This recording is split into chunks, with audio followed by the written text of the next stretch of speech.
Look who it is, guys. He's home. I don't know when he came home, but he's here. I saw him briefly yesterday. He ran in the front door and jumped on the side. He beat up Chili Pepper, jumped out the back window and disappeared. And that took about 2 seconds. But now it looks as though he's back for a little bit longer this time.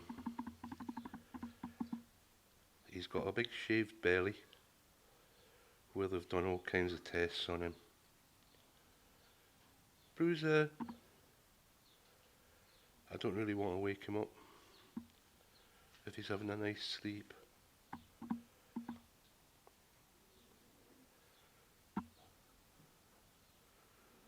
He seems to be comfy, which is very good. He wasn't very comfy before.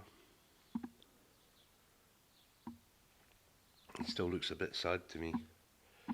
I know that sounds crazy to you, but I've known him for a long time, and this is very unusual for him to sleep with his nose down like that.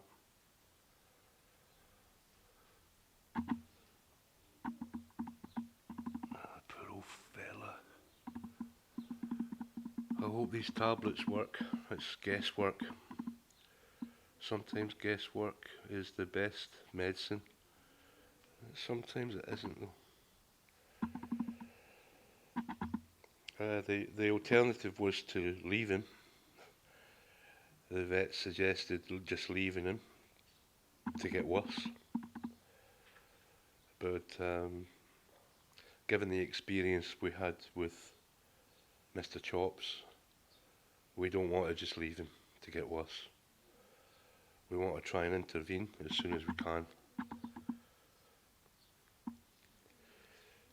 Oh no, where did you find that? Oh, that's for a dog. Maurice. This little cat, he's the naughtiest cat in the world, he really is. If anybody wants to adopt a really, really naughty cat, just drop a comment.